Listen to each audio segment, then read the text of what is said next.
Once he started getting black people out of jail and giving people their free money, oh, baby, we love Trump. We need him back in office. Yeah, a little bit of free money goes a long way. We need him back. Because, baby, them checks. Yeah.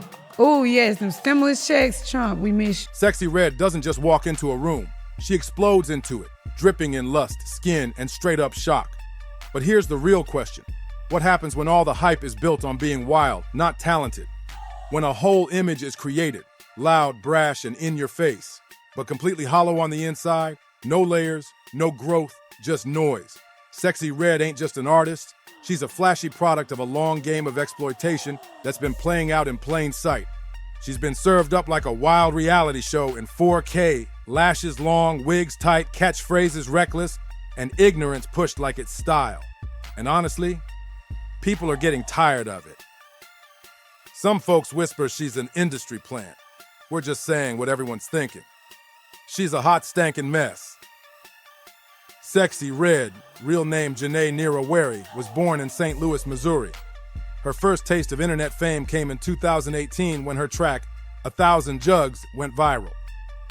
Fast forward to 2021, and Rebel Music, an independent label out of Miami, signed her up.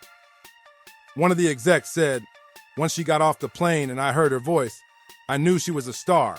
Like, her voice just tells you who she is. After that, she kept dropping singles, but the real blow-up didn't happen till January 2023.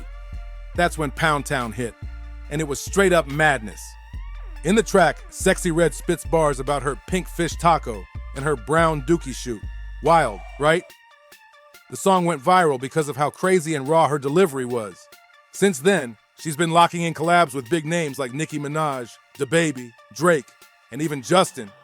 Sexyy Red kept the wild streak going with more hits like Sexyy, which dropped in July 2023.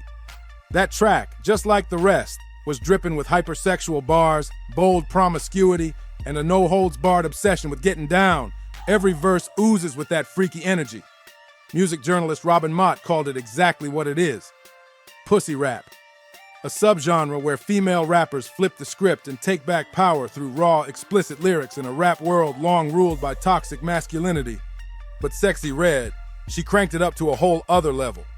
When she launched her lip gloss line, people thought she was trolling, but she made bank. She told Complex Magazine, "They was clowning me for these names, but when I was selling it, it sold out and went crazy." The gloss is wild. One's called Nut, and it's, according to her, the color of some nut. Another's called Gonorrhea. And yep, it's green like gono. There's also Yellow Discharge, Pussy Hole, Pink Booty Hole, Brown Coochie Juice, and Coochie Juice itself, which she says is clear with silver glitter. It is cute. It was bold, it was nasty, and it sold like hotcakes. But her name stayed in headlines for more than makeup. In October 2023, she dropped Jaws again, this time by backing Donald Trump for president. That alone had folks side-eyeing hard, but not long after that, things got even messier. A private video of her in a very raw moment started circulating online. And guess what? Viewers were quick to point out that her love tunnel didn't look like how she bragged in Pound Town. The internet went into a frenzy. Now rumors swirled that she might have leaked it herself, since the clip popped up on her own IG stories. Some people think she was just trying to distract from the heat she caught after that Trump support. Either way, she clearly wasn't bothered. In fact, it seemed like she was feeding off the chaos. Like many celebs chasing spotlight, even bad attention is still attention. But here's the real issue. Kids are watching. Little girls and boys are out here reciting these wild lyrics word for word, not even knowing what half of it means. And that's where it starts to get real messy.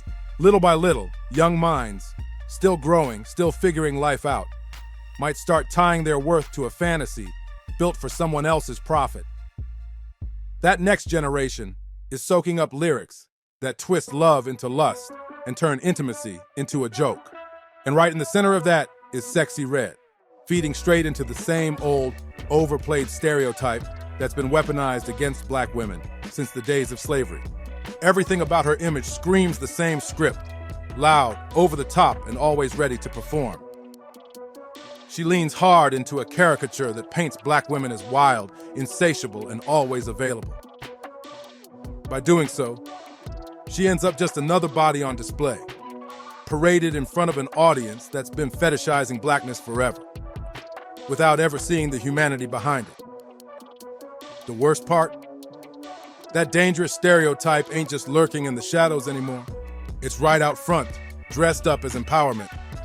Now on the surface, some might try to lump her in with legends like Lil' Kim, Foxy Brown, or Trina. After all, they were all bold, raw, and fearless when it came to sexuality, right? But hold up. What we're looking at now is a very different game. Take Lil' Kim, for instance. Yeah, she was explicit, but she wasn't out here rapping about being used like someone's creamy juice dumpster. She flipped the male gaze back on itself during a time when hip-hop was flooded with dudes bragging about women like they were accessories. Kim made herself the fantasy, the villain, and the boss, all at once. Her sexuality wasn't just for shock, it was strategy.